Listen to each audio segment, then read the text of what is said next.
Hey there, welcome. This is Christian here, and I thought I would share a little personal update and a Heart IQ update because for me they're similar. So much of my personal life is entwined with my work because my work is my love and my passion. So, yeah, well, right now I'm back at New Eden, as you can tell by the green behind me. In fact, the green is so bright, it's so spring here that it's coming through, and I can see some of my face is colored green. It's not artificial. This really is a very special time of year. I was in Dubai for a couple of weeks, and then I came back, and when I landed back on this land and I put my feet on the grass and I looked around, because this really is a special time of year, the bursting green that comes out of these leaves and trees, just for a few days, it's got this bright, almost psychedelic color to it that is profound. And I just had this big smile on my face, and I could feel this homecoming. I love traveling, and I feel I'm a home in many countries, global citizen and all that, and yet there's something about coming back to this space, especially at this time, that just totally lights me up. I also have the blessing of having my parents stay for a couple of weeks. We have a new tiny house on the land that overlooks the pond, and now that the spring is here and we have a beautiful deck and there's fish in the pond and there's these big birds of prey that come in and out and the frogs sing. It's just like being in a nature reserve, and it's really lovely to have my parents here more consistently. They come several times a year and just stay now for a few weeks in their own little house. So events can happen here, group things can happen, parties can happen, and they have their own space. Talking of which, we had a beautiful birthday celebration of a little man, 3 years old, Shaden, who has been living here for the last 3 years since he was born. So it's been great to have children in the space. And before Shaden was here, we actually had Teo, Paulina's son, also spending the first 3 years of his life here. So for the last 6 years, we've had a New Eden child. And it's just been a real blessing. I love having kids in the space. And we celebrated his 3-year-old birthday yesterday, and had family over and just had this beautiful time, just out in the sun, sharing food, laughter. This is the time when I can just sit in reverence and in gratitude for, like, wow, this space, this heaven exists on earth where we can just gather with friends. It's these simple moments that really touch me, not just the profound circle events that we do here, but it's just those moments of like togetherness, family and home that really touch me. I'm very, very grateful for it. And this weekend is one of my favorite times of the year. Can anyone guess what it is? Eurovision. Some people hate Eurovision. It's like the cheesiest, weirdest show on the planet. And yet I've always loved cheesy music. I used to be a DJ, and I can bring actually good quality music into my retreat spaces too. Ask anybody who's been in Circle and they'll say I pick good music for the right moment. And there's a side of me that loves cheese and loves the costumes and the weirdness. And every year for the last, I think, 4 or 5 years at New Eden now, I've been here at this time, and we open it up and we say, hey, come for a bit of a party, bring your drinks and your food, and we just hang out. And we got a big cinema here with, 4K projector and a big screen, so we can all gather around and laugh and have a lot of fun. So that's happening on the final, the Saturday night here. We get to have a bit of a cheesy celebration. Yeah, what else can I share? Well, as many of you know, I was in Corinth, Berlin, a few weeks ago, doing the first module of the field training. Really grateful to be part of this project with Rachel, this year-long facilitator training. And it's really the only facilitator training. I say that's not exactly true. It's the main facilitator training I'm invested in that is what we call a long form container. That is where people are on a journey for an entire year. There are a couple of actual facilitator training events, very specific, like a 5-day here, a 7-day here, but it's not connected to a larger journey. And a lot of people have been asking me, it's like, how do I get trained as a facilitator? When's the next kind of long program where I can really take every single step and get certified? And that's going to be more attuned to next year's experience. So in 2024, I have that kind of like locked in.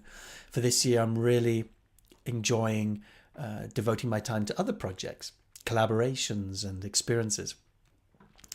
So for example, next week I fly to Zurich. We're almost sold out now for the first Love Relationships U event. It's a tour that I'm doing of a 3.5 day retreat, which is circle and a beautiful emergent space of around 25-30 people. And we go through a journey around looking at how can we open our hearts to more love, to be more interpersonal and emotionally hygienic, and learn how to connect intimately with others. So the relational part and the healing aspect of our own life, being more connected to joy. So this is a holistic retreat that's not just for couples. It's not only a relationship retreat. It really is a healing retreat with an intimacy theme to it, because that's so much part of our trauma. Our trauma happened in connection, and it requires connection to heal it. But I'm super excited to be going back to Jupiter House in Zurich for this event. And like I said, we're about 1 or 2 tickets, I think, away from completely selling out. So that's really magical. We also sold out our Swedish event today. So I'm like, wow, okay, these things are all coming to completion. Still got a few spaces left for the UK in London, or near London, I should say. And still some spaces for the one in New Eden that we're doing in June. So super exciting. I'm enjoying that. Now, just going back to the whole piece around my parents being here, it's been a really profound journey with them, because years ago, I should say, when I was a young man, but I would say when I started facilitating around 20 years ago, I was really, really keen on inviting my parents into the magic that I had experienced. I wanted to let them in on my inner world. And I think there were parts of me that wanted them to see me, be proud of me, kind of get it for my own younger needs, although I didn't kind of realize that at the time. But there was definitely some kind of push and agenda behind what I was seeking from them. At least it wasn't made clear and transparent. And it was like realizing the possibility and the beauty, and kind of coming across something that was like, oh my God, you have to experience this. And I was so gung-ho, so intent on wanting to like spread the word, like a messenger or preacher, and wanting others to taste what I had tasted, and found myself feeling this surge of passion, like I had discovered the cure for cancer, and now everybody had to get in on it, and almost didn't quite understand, why wouldn't anybody want to participate in something like this, or kind of experience the wonder of all that I had tasted and experienced. And I noticed it was a hard first few years, because I don't think I really was understood in the path that I had taken. And especially with my dad, God bless him, he's just not somebody who is interested in doing emotional work, and doesn't quite understand it, even though he respects now my decision around it. And so initially, our encounters years ago would be a little bit tense. Like there'd just be this background sense of dissatisfaction, or from my end, almost like, why don't you get it? You don't get me. You need to do this. It was all about, you need to change. I'm doing something good here. And there was an agenda or expectation around it. And what's beautiful about where we're at today is this place of surrender, at least from my side, joy, and just sense of appreciation and gratitude for having the time that I have. Just noticing they're getting older, and this energy of wanting them to change, needing them to see me, get me. It's all complete. And I really have enjoyed coming full circle into that process and to release and let go of the need for them to be any different, and to accept them for who they are as they are, without making how they're showing up wrong in any way. And also to honor their capacity for connection and their way of connecting, without also trying to subtly coach and take them deeper, as if like somehow it's not satisfying enough to watch a TV show together or a movie or go on a bike ride and talk about the weather.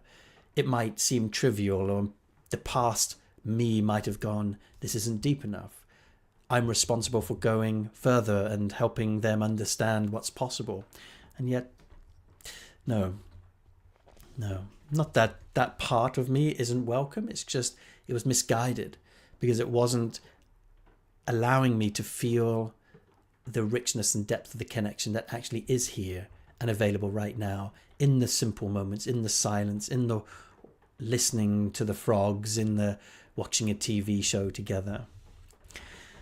You know, my mum, she used to do a lot of my events, actually.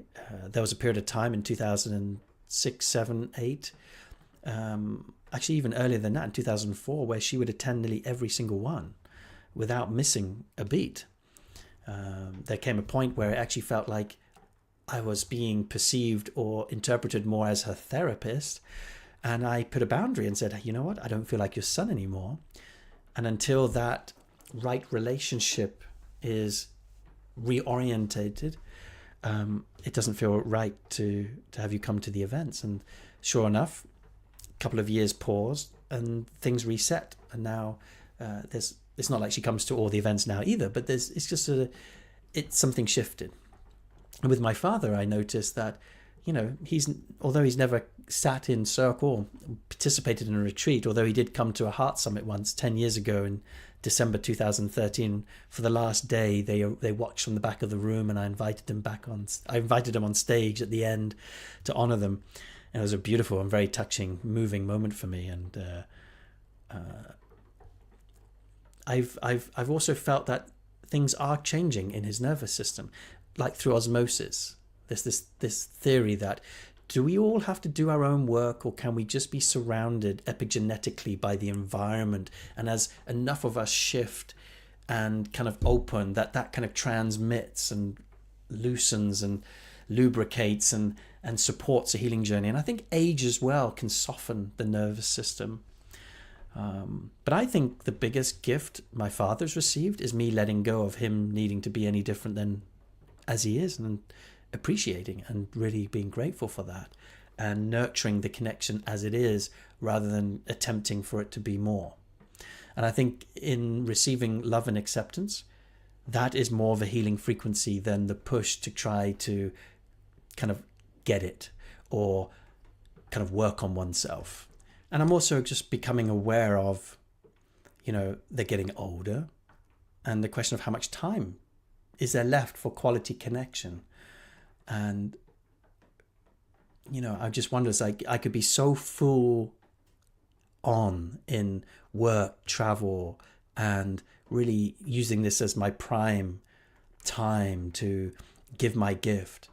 And I know they wouldn't want me to compromise my work and my, you know, what I've built over these years, to kind of turn back in to look and spend more and more time to the point where it compromises that. And yet at the same time, when they're here, I get reminded of the limited moments that might be left, and the time that maybe is out of balance behind a screen, behind a computer, or at events and traveling.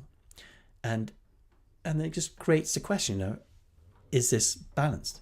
Am I spending enough time where I can just be around them? Because that won't be forever.